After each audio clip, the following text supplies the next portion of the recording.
우리에게 주시는 말씀 같이 읽습니다. 요한복음 6장 63절에서 65절에서 40절 말씀, 신약성경 153페이지입니다.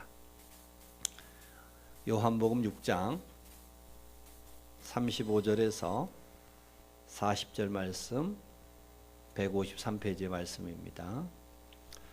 우리 한 목소리를 함께 읽도록 하겠습니다. 예수께서 이르시되 나는 생명의 떡이니 내게 오는 자는 결코 줄이지 아니할 터이요 나를 믿는 자는 영원히 목마르지 아니하리라. 그러나 내가 너희에게 이르기를 너희는 나를 보고도 믿지 아니하는도다 하였느니라. 아버지께서 내게 주시는 자는 다 내게로 올 것이요 내게 오는 자는 내가 결코 내쫓지 아니하리라.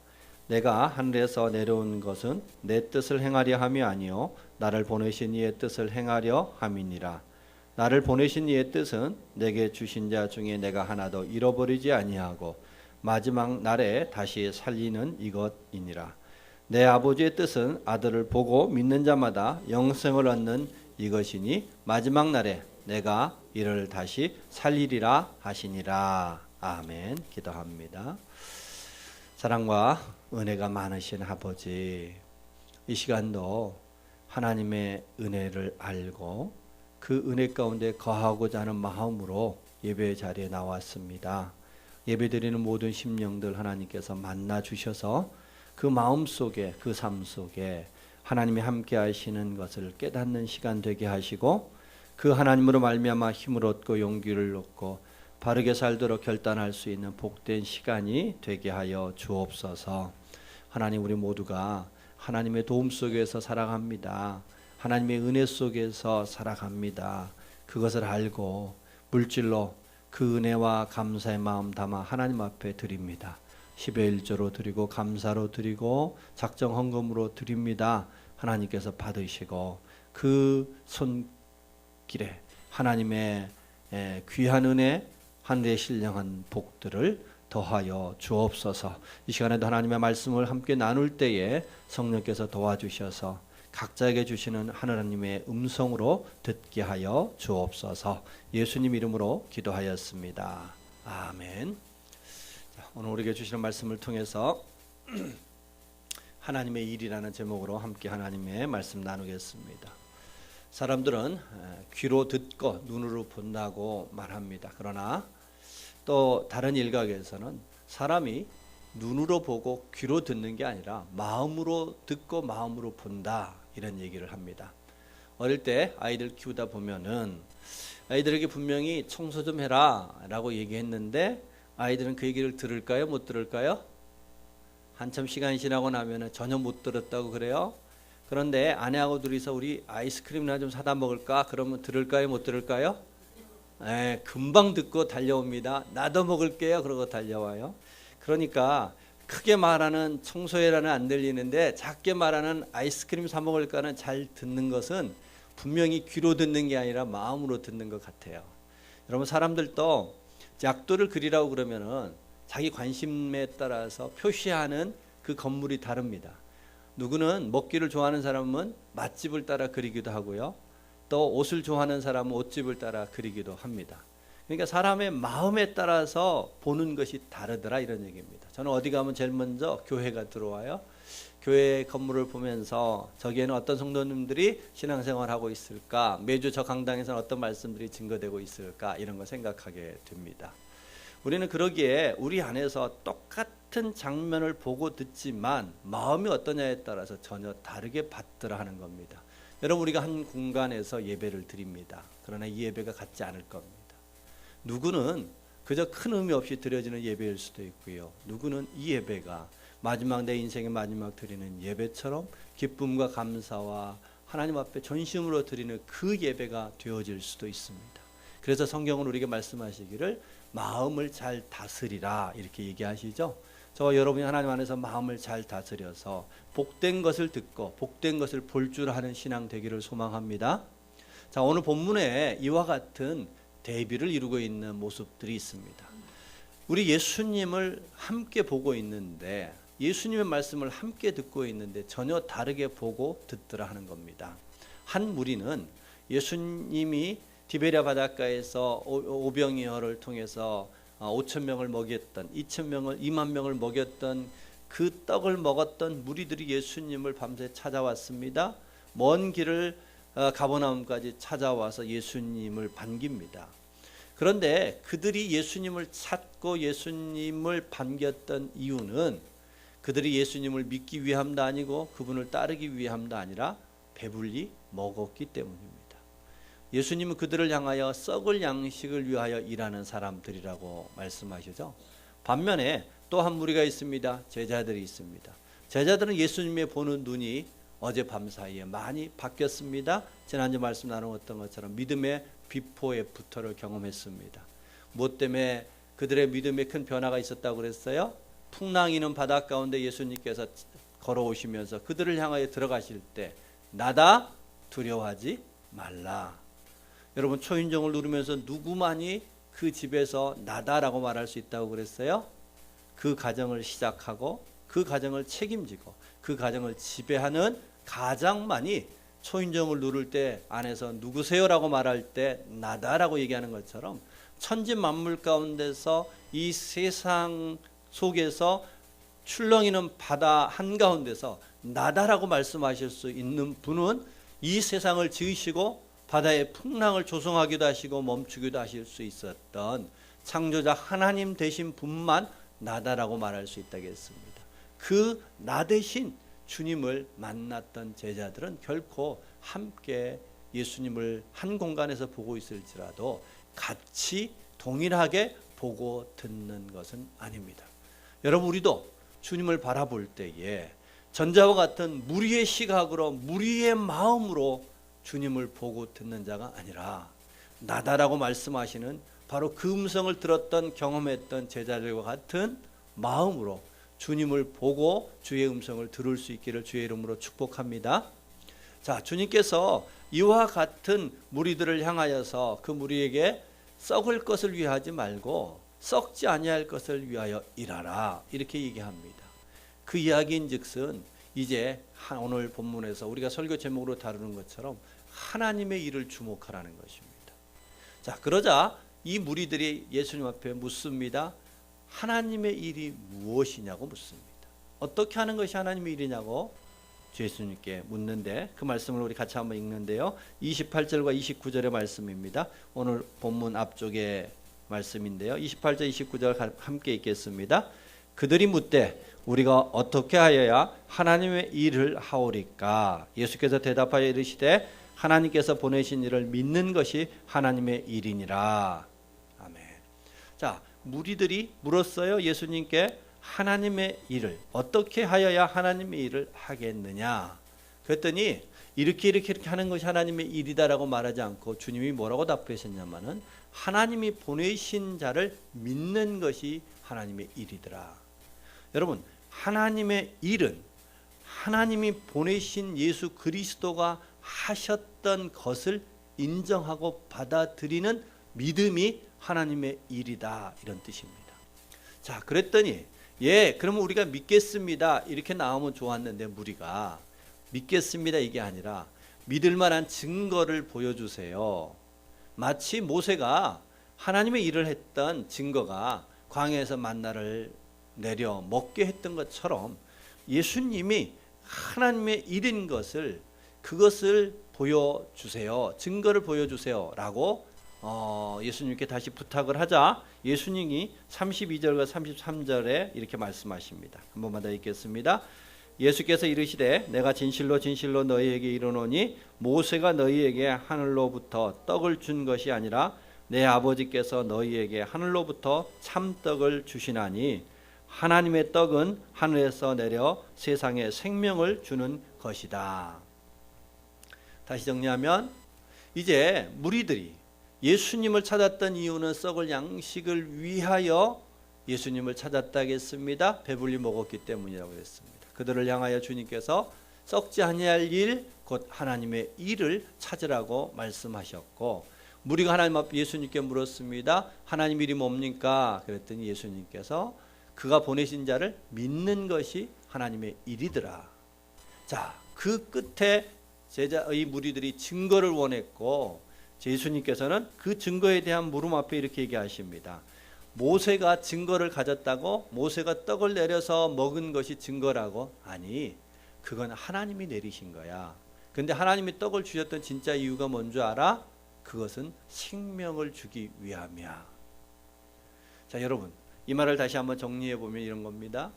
하나님의 일은 하나님이 보내셨던 예수 그리스도가 하신 일을 믿는 것이고, 그 믿음을 통해서 궁극적으로 우리에게 주고자 하시는 것이 뭐냐마는 생명이더라, 이런 얘기입니다.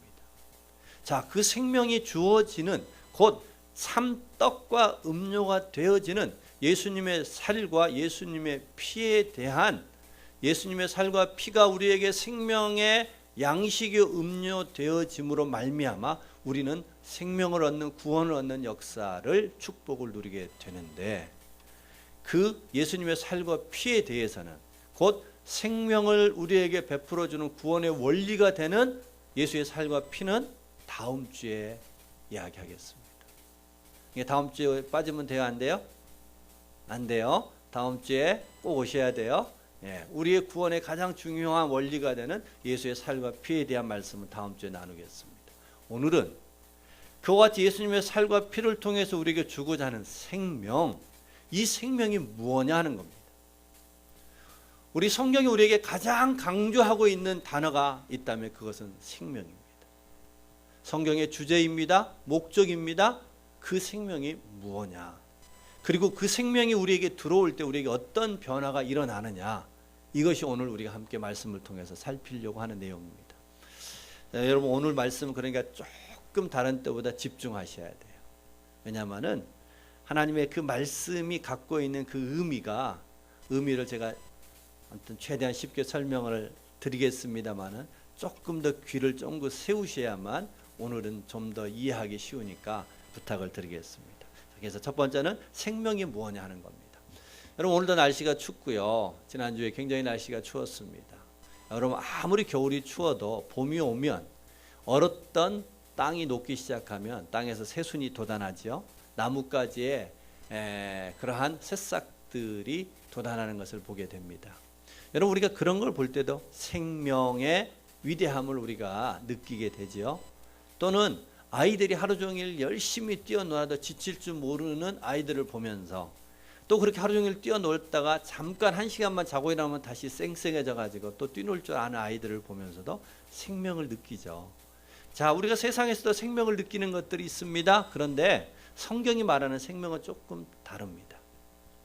자, 앞에서 예수님께서 하나님의 일에 대한 얘기를 하면서 그것은 믿어야 되는데, 그 믿음을 주신 진짜 이유가 생명을 얻게 하기 위함이라고 그랬는데, 그 생명에 대한 얘기를 하시다가 주님은 다시 믿음에 대한 얘기를 다시 재차 반복하세요. 우리 36절 말씀, 오늘 우리가 읽었던 본문 말씀인데요, 함께 읽겠습니다. 그러나 내가 너희에게 이르기를 너희는 나를 보고도 믿지 아니하는도다 하였느니라. 자, 생명에 대한 이야기를 하기 위해서 예수님이 다시 꺼냈던 것이 믿음에 대한 이야기이더라 하는 겁니다. 여러분, 우리가 잘 알고 있는 요한복음 20장 31절의 말씀에 이런 것이 있습니다. 오직 이것을 기록하면 너희로 예수께서 하나님의 아들 그리스도이심을 믿게 하려 함이요, 또 너희로 믿고 그 이름을 힘입어 생명을 얻게 하려 함이라. 다시 한번 읽어드립니다. 너희로 믿고 그 이름을 힘입어 생명을 얻게 하려 함이라. 여러분, 우리에게 생명이 주어지는 통로가 있는데 그것은 믿음을 통해서만 우리에게 생명이 주어진다, 이런 뜻입니다. 자, 아무튼 제가 설명을 했는데 정리가 잘 안 되시죠? 자, 이것을 한마디로 다시 한번 정리하겠습니다. 한마디로 정리하면 이런 것입니다. 하나님의 일은 예수님께서 하신 일을 믿는 것이고, 믿을 때 우리에게 생명이 주어지는 것입니다. 따라서 한번 해봅시다. 하나님의 일은 예수님이 하신 것을 믿는 것이고, 믿을 때 우리에게 생명이 주어진다. 세 단어를 기억해야 됩니다. 오늘 설교 제목인 하나님의 일이라는 것이 뭐냐 했더니 예수가 하신 일을 믿는 것이다. 그럼 믿으면 어떻게 된다? 생명이 우리에게 주어지더라 하는 것입니다. 자, 요 얘기를 조금만 설명을 들으면 이런 겁니다. 여러분, 하나님의 일이라는 것은 사람의 일과 대비되는 표현입니다. 여러분, 우리가 할 수 있는 일이 있죠. 반면에 세상에서는 사람이 할 수 없는 일이 있습니다. 우리가 할 수 있는 일이 많을까요? 할 수 없는 일이 많을까요? 할 수 없는 일이 훨씬 더 많죠. 비교가 안 될 만큼 많겠죠. 그러니까 하나님의 일이라는 것은 뭐냐면은 사람이 할 수 없는 하나님이 하시는 일이다. 그것을 믿을 때 우리에게 뭐가 주어진다? 생명이 주어진다, 이런 뜻입니다. 자, 이것을 좀 더 이해하기 쉽게 제가 두 가지의 이야기로 풀어서 좀 말씀을 드리겠습니다. 자, 예수님이 부활 승천하신 후에 이제 교회가 태동이 됐습니다. 성령 충만한 그러한 은혜가 부어졌습니다. 그래야 첫 번째로 교회에 주어졌던 사건은 성전 미문에 날 때부터 안진병이 되어졌던 그 안진병이를 요한과 베드로가 가서 일으키는 능력의 역사를 통해서 교회가 어떤 곳인지를 알려주십니다. 그러면서 베드로가 이 안진병이를 향하여 들려줬던 유명한 이야기가 있죠. 내게는 은과 금은 없으되 내게 있는 예수의 이름으로 명하노니 일어나 걸으라. 여러분, 은과 금은 사람이 할 수 있는 일을 표현하는 거죠. 은과 금으로 할 수 있는 일들은 사람의 능력으로 할 수 있는 것들인데, 지금 요한과 베드로는 뭐라고 얘기했냐면은 은과 금으로 할 수 없는, 곧 사람의 일이 아닌 하나님의 일로서 명하노니 일어나 걸으라 라고 말씀했고, 그 말씀에 의하여 안진병이가 일어나는 역사가 있었지요. 여러분, 그 안진병이가 일어나는 일, 곧 하나님이 하신 일을 통하여 그에게 주어진 것이 생명이다, 이런 얘기입니다. 여러분, 그 당시에는 은과 금으로 일어나는 일이 일어나기가 불가능했어요. 근데 앞으로는 은과 금이 있으면 안진병도 일어나는 일들이 일어날 것 같아요. 유전공학이 발달하게 되면은 은과 금만 있으면, 돈만 있으면 살아날 것 같아요. 그런데 여러분, 돈이 아무리 많아져도, 사람의 능력이 아무리 커져도, 그가 성전 미문에 앉아서 성전 밖에 있던 그가 하나님을 믿게 됐고, 그 심령 안에 하나님을 모셔서 성전에 들어가 뛰노는 역사는 사람의 일로 불가능한 겁니다. 오직 하나님의 일, 생명으로만이 가능합니다. 여러분, 사람의 능력이 아무리 강해지고 세상에 은과 금을 할 수 있는 일이 많아진다 할지라도 우리가 죄에서 구원을 얻는 일은 하나님의 일로만이 가능합니다. 우리가 하나님을 아버지라 부르는 일들은 세상의 그 어떤 것으로도 불가능하고, 하나님의 일, 생명이 주어질 때만 하나님을 아버지라 부르는 역사가 일어나는 것입니다. 하나님께서 우리에게 뭐라고 말씀하셨어요? 내 손에, 하나님의 손에 내 이름을 기록하고 내가 너를 붙들겠다, 의의 길로 인도하겠다. 여러분, 하나님의 그 붙드심과 하나님의 인도함을 누가 받아요? 사람의 일로는 불가능하고 하나님의 일인 생명이 주어질 때만 하나님의 인도함을 받는 역사 있게 될 줄로 믿습니다. 그러기에 우리는 다시 한번 기억했으면 합니다.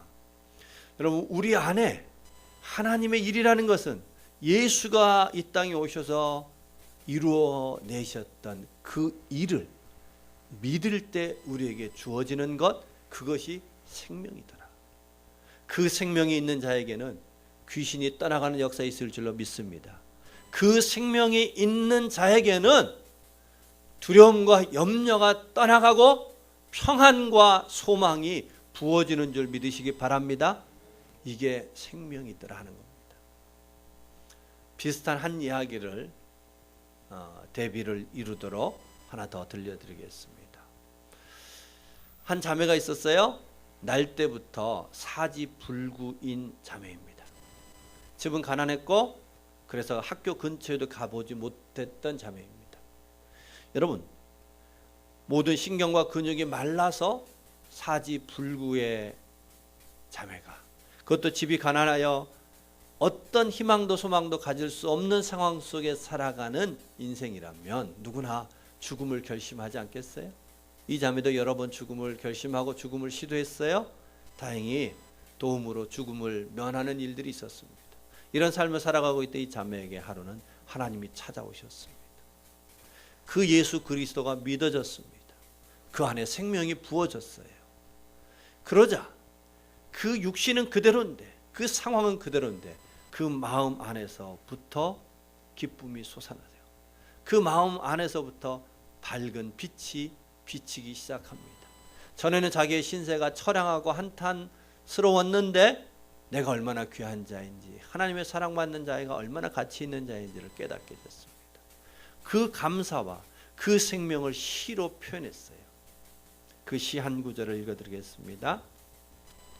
한겨 성냥개비가 그어져서 불이 켜지는 그 환함처럼 저로 하여금 주님의 도움으로 연약한 몸이라도 바치어 성냥처럼 불을 밝힐 수 있다면 내 온몸이 타는 괴로움이 있어도 주님 당신의 말씀을 전하는 빛이 되어 어두운 세상을 밝히는 불이 되게 하옵소서.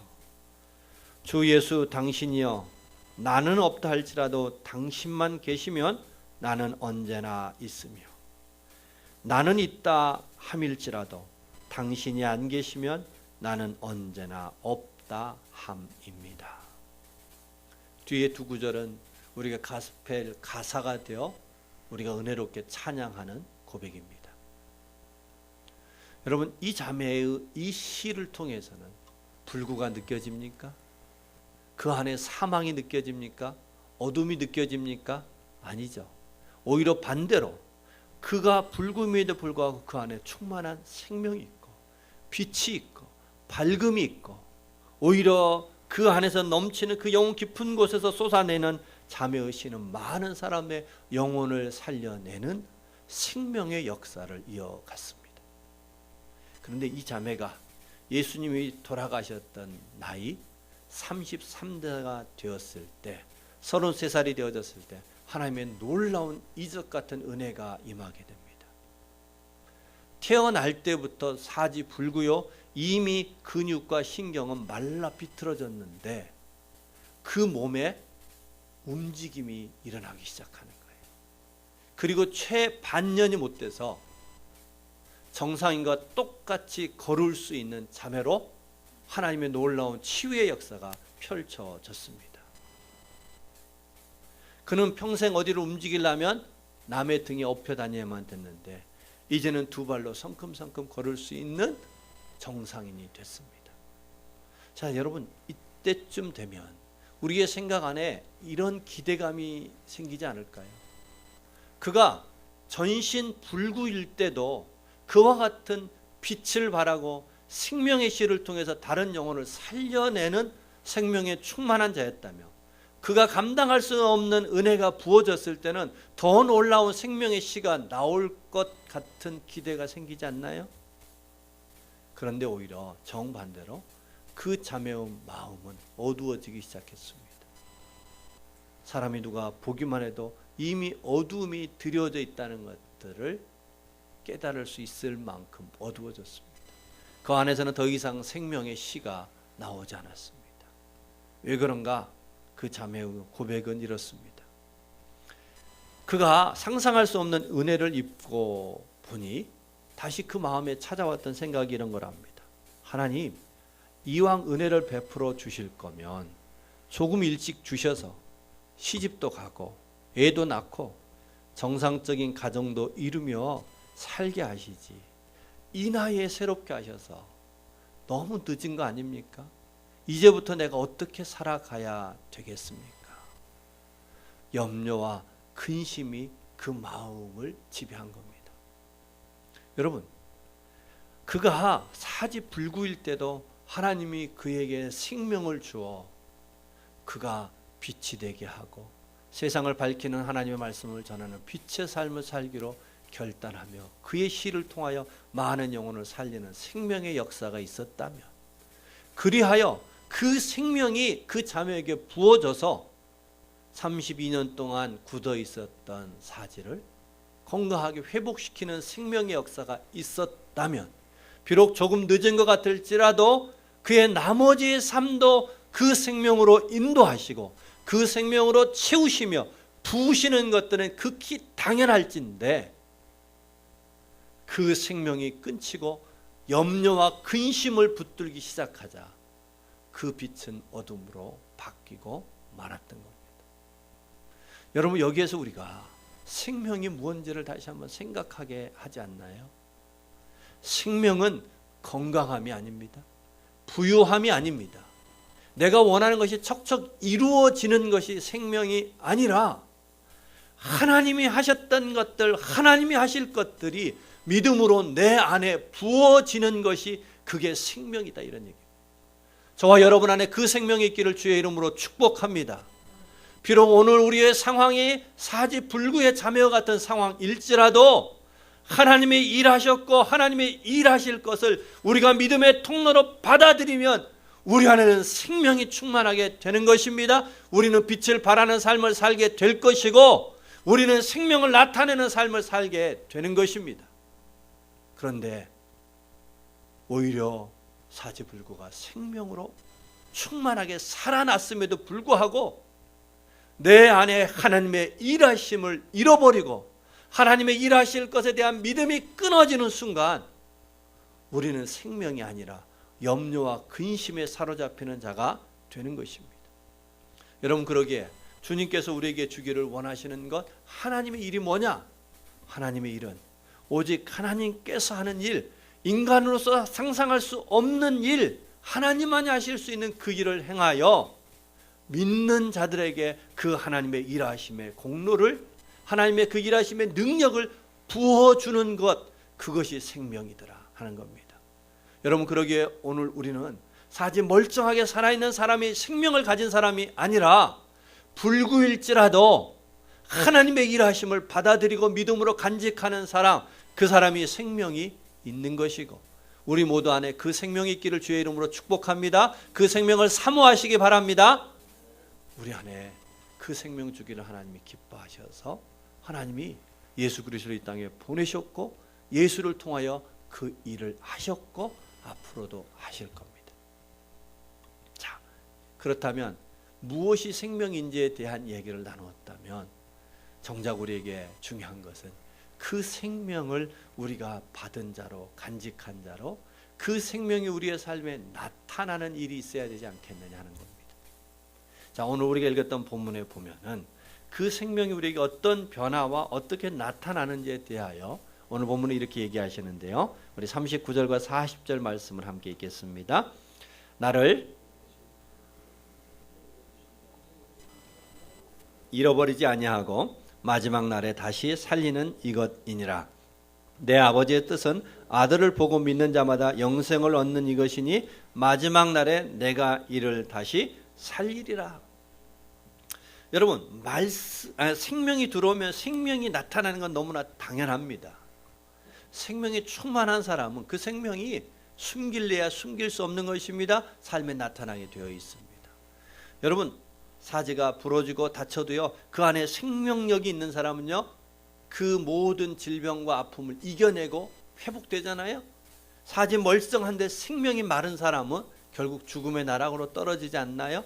생명이 있으면 나타나게 됩니다. 자, 오늘 주님께서 다시 한번 우리 읽었던 본문에서 얘기합니다. 아버지의 뜻은 아들을 보고 믿는 자마다, 하나님의 일하신 것을 믿는 사람, 그게 하나님의 일이라겠죠. 하나님의 일하는 것을 믿는 사람, 그에게 생명이 주어진다고 그랬습니다. 영생을 얻는다고 약속하고 있습니다. 다시 한번 말씀합니다. 그러면서 뒤에 하나 덧붙인 것이 뭐냐면 마지막 날에 내가 이를 다시 살리리라. 여러분, 마지막 날에 주님께서 다시 살린다는 의미가 무엇일까요? 생명을 가진 자는 하나님이 살리는 일을 나타내시겠다, 이런 뜻입니다. 자, 여러분, 마지막 날은 우리가 가장 쉽게 생각한다면 종말의 때를 생각할 수 있습니다. 종말의 때에 다시 산다는 것은 부활을 의미할 수 있습니다. 그런데 여러분, 우리가 단편적으로 마지막 날에 다시 살리는 이야기가 종말에 부활한다의 이야기로 끝나는 이야기는 아닙니다. 이 마지막 날에 다시 살린다는 의미는 이중적인 의미가 있습니다. 우리에게 있어서, 세상에 있어서 마지막 날, 심판의 날, 종말의 때에 부활의 살림도 있으나 우리 개개인의 입장에서 보면은 여러분의 옛사람, 예수 믿기 전에 옛사람의 마지막은 우리가 예수를 믿는 순간이요. 우리는 그 순간 우리가 하나님 안에서 다시 살아나는 역사가 있는 줄 믿으시기 바랍니다. 우리는 다 그것을 경험했습니다. 우리는 예수를 믿는 순간 우리의 옛사람과 이별을 했고 죄에 대하여 죽었고 의에 대하여 살아나는 새 신분으로 거듭났습니다. 그들에게 하나님은 뭐라고 다시 약속하냐면 살리리라. 그 생명을 나타내리라 약속을 하고 있는 겁니다. 여러분 요즘 TV에 보면은 심각한 주제, 사회적 이슈 같은 것들보다 가벼운 프로그램들이 많은 것 같아요. 그래서 주로 나오는 프로그램들 중에 하나가 먹방이죠. 여러분 그 TV 보고 있으면 먹고 싶은 마음 들어요, 안 들어요? 네, 먹고 싶은 이야기, 마음이 굴뚝 같을 때가 많아요. 찾아가보고 싶은 마음이 있어요. 그래서 저도 실제로 한번 한 제과점은 저 아들 데리고 열심히 찾아가서 2번, 3번 만에 가서 빵 사온 적도 있습니다. 먹고 싶어요. 자, 그런데 여러분 그런 생각 해보셨나요? 그 맛있는 맛은 누가 만든 걸까요? 여러분 맛은 누가 만든 걸까요? 하나님이 만드신 거죠. 여러분 우리는 맛을 마치 사람이 만든 것처럼 생각하는데 그 맛은 사람에 의하여 드러난 것이지 그 맛을 만드신 분은 하나님이시죠. 아멘이신가요? 예. 여러분 그러면 맛있는 것을 먹는 것은 하나님의 일입니까 아닙니까? 하나님이 하신 일인가요 아닌가요? 그 맛을 느끼는 것도 하나님이 하신 일입니다. 또한 먹방과 더불어서 요즘 여행 가는 예쁜데 아름다운 곳에 찾아가는 프로그램도 많아요. 여러분 예쁜데 가서 또 아니면은 그 자연 만물의 웅장함을 느끼는 그런 곳에 갔을 때 우리는 하나님이 하셨어, 하나님이 창조하셨어, 하나님에 대한 경외감을 느끼죠. 여러분 예쁜 꽃, 그 꽃에서 풍겨지는 그 향긋한 향기는 누가 만들었을까요? 하나님이 만드셨죠. 여러분 우리는 우리 일상 속에서 살아가는 맛있는 것을 먹는 것, 향긋한 향기를 맡는 것, 또 미운새 같은 그 부모의 사랑에 대한 이야기를 듣는 것, 그 사랑 또한 누가 만들었을까요? 하나님이 만드신 거죠. 여러분 우리가 살아가고 있는 이 일상을 잘 들여다보면은 우리가 하는 일이 아니라 하나님이 하신 일들이 차고 넘치는 것을 봅니다. 중요한 것은 하나님이 하신 일을 우리는 믿음으로 받을 건가 나의 행함으로 취할 건가에 다름이 있습니다. 하나님이 아름다운 맛있는 음식을 먹는데 누구는 그 먹으면서 내가 돈 벌어서 내가 열심히 해서 내가 먹는 것으로 먹는 사람은 행위로 취하는 사람이죠. 그런데 그 맛있는 것을 먹으면서 이 맛있는 것을 창조하신 하나님을 기억하며 먹는다면 그것은 믿음으로 취하는 것이고 하나님의 일하심이 그 안에 부어지는 곧 생명의 역사가 되는 것입니다. 여러분 우리는 다 먹고 맡고 느끼고 살아갑니다. 그런데 겉으로 보기에는 동일한데 알맹이를 들여다보면은 누구는 믿음으로 살고 누구는 자기의 열심으로 살아가는 분명한 두 가지의 구분이 생기더라. 여러분 앞서 우리는 하나님의 일하심이라는 것은 예수가 행하신 일, 하나님이 역사하시는 것을 믿음으로 받을 때만이 그 안에 생명이 된다고 그랬어요. 여러분 하나님의 일하심이 있습니다. 믿지 않는 사람들도 그 하나님의 일하심을 누리며 살아갑니다. 그런데 그들 안에는 생명이 되지 못하고 믿는 사람에게만 그 하나님의 하시는 일들이 생명이 되더라 하는 겁니다. 내용이 좀 확 와닿지가 않죠. 네. 다시 한번 우리가 곱씹으면서 정리를 했으면 합니다. 앞서 하나님께서 하는 예수 그리스도를 바라보는 시각 오늘도 다양할 수 있습니다. 안 믿는 사람부터 예배 드리고 있는 이곳에 있는 우리의 마음에 따라서 예수님을 보는 시각은 같을까요? 다를까요? 다릅니다. 예수님을 보는 것이 다릅니다. 그랬을 때 주님께서는 주님을 바라볼 때 어떻게 바라보라고, 주님이 하셨던 일을 뭘로 바라보라고 얘기했냐면 그것은 하나님의 일이야. 예수가 하신 것을 믿음으로 수용하는 것, 그것이 하나님의 일이야. 믿음으로 수용하면은 생명이 되는 거라고 그랬습니다. 여러분, 그 생명이 우리에게 부어지면 생명이 우리에게 나타나는 것은 너무나 당연합니다. 여러분, 이 컵에다가 커피를 담으면 커피 빛깔이 나죠. 오렌지 주스를 담으면 오렌지 주스의 빛깔이 납니다. 여러분, 우리 안에 생명이 담겨지면 반드시 생명이 나타나는 일들이 초래되겠죠. 그런데 누구는 하나님의 일하시는 것들을 믿음으로 받음으로 인하여 그 안에 생명이 담기는데, 누구는 믿음이 없어 그것들을 똑같이 담는데 생명이 아니라 사망으로 담는 일들이 초래되더라 하는 것입니다. 여러분, 우리의 삶은 그 분명한 나뉨 속에 있습니다. 믿음으로 사는 사람에게는 하나님의 일하시던 하나님의 일들이 생명이 되고요, 믿음이 없는 자에게 하나님의 일하셨던 은혜를 누릴지라도 그 안에는 사망이 담겨지게 되더라는 겁니다. 사망이 담겨지는 인생은 결국 사망을 나타내며 사망의 흔적을 이어가는 인생이 될 수밖에 없습니다. 여러분, 우리 가정에서 부모님들은 자녀를 다 사랑합니다. 사랑하시죠? 목숨을 바쳐서 사랑합니다. 그런데 많은 경우요, 부모는 사랑을 줬는데, 잘 살라고 사랑을 줬는데 자녀들은 부모의 사랑이 상처가 될 때가 많아요, 적어요? 많습니다. 부모는 분명히 잘 살라고, 더 바르게 살라고, 더 충만하게 살라고 사랑을 줬는데 자녀들은 그것이 그 자녀들을 옥죄는, 자녀들을 상하게 만드는 사망이 되더라 하는 겁니다. 남녀가 만나 결혼을 하여 가정을 이룹니다. 다 사랑하게 가정을 이루었습니다. 그런데 살다 보니 부부가 서로에게 생명을 나누는 사람이 아니라 서로에게 사망을 나누는 사람이 되어질 때가 많습니다. 우리는 산다는 것은 무언가 삶의 빛깔을 세상에 나타내며 살아가는 겁니다. 그런데 누구는 생명을 나타내며 살고 누구는 사망을 나타내며 삽니다.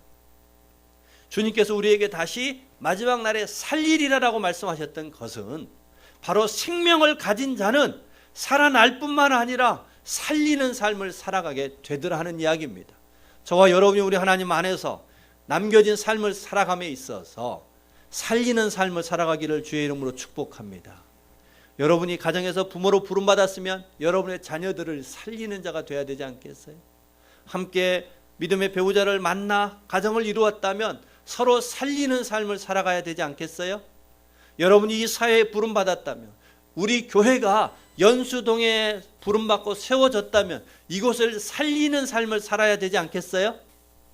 그러기 위해서는 우리가 열심으로 행할 때 사는 것이 아니라 믿음으로 하나님이 하신 것을 받아들일 때만이 하나님의 일들이 믿음으로 우리 안에 들어올 때만이, 곧 생명될 때만이 살게 되어지는 것임을, 살리는 삶을 살게 되는 것임을 잊지 마시기 바랍니다. 그래서 성경 우리에게 이렇게 얘기하십니다. 의인은 믿음으로 살리라. 의인은 믿음으로 살리라. 여러분, 우리는 한평생 살아갑니다. 누구는 살리는 삶을 살고 누구는 죽이는 삶을 살 수 있습니다. 무엇이 나누어진다고요? 믿음이 나누어집니다. 믿음이 나누어집니다. 믿음으로 그 안에 생명이 나누어집니다. 그러게 우리 다시 한번 잊지 않았으면 좋겠습니다. 우리 모두가, 우리 교회가 하나님의 일을 하는 공동체, 하나님의 일을 하는 성도들이 되기를 소망합니다. 하나님의 일을 어떻게 한다고요?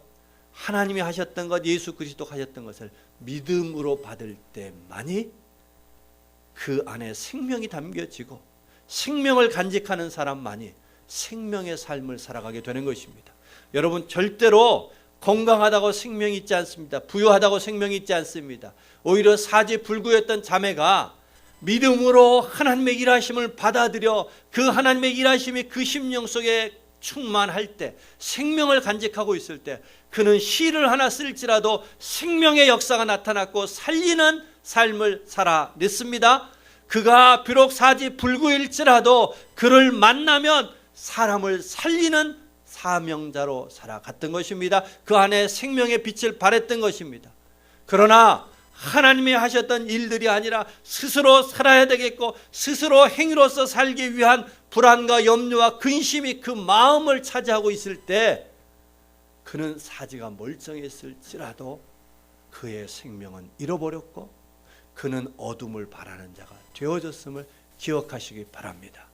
그리하여 우리 모두가 하나님 앞에서 의인의 삶을 살기로 결단하시기 바랍니다. 내가 하나님 안에서 믿음으로 살리라를 결단할 수 있기를 소망합니다. 하나님 믿을 때만이 하나님의 일하시는 것이 우리 안에 생명이 되어진다 하였사오니 주여 내게 믿음을 주시옵소서. 도마를 향하여 내 창에 내 옆구리에 손을 넣어 보고라도 내가 믿는 자가 되라고 말씀하셨던 나의 주님이시여, 나를 불쌍히 여겨주시고 긍휼히 여겨주셔서 내가 믿는 자가 되게 하여 주시옵소서. 믿음으로 하나님의 일하심이 내 안에 들어올 수 있게 하여 주시고 내 안에 생명이 충만케 하여 주셔서 내가 머무는 곳마다 살리는 역사, 살리는 사명을 잘 감당하는 우리 자신들 되게 해주시고 우리 주의 몸된 공동체인 우리 교회가 살리는 사명 잘 감당할 수 있도록 도와주시옵소서. 간구할 수 있는 저와 여러분 되기를 주의 이름으로 축복합니다. 기도하시겠습니다. 이 시간 기도할 때 먼저 하나님 앞에 믿음을 달라고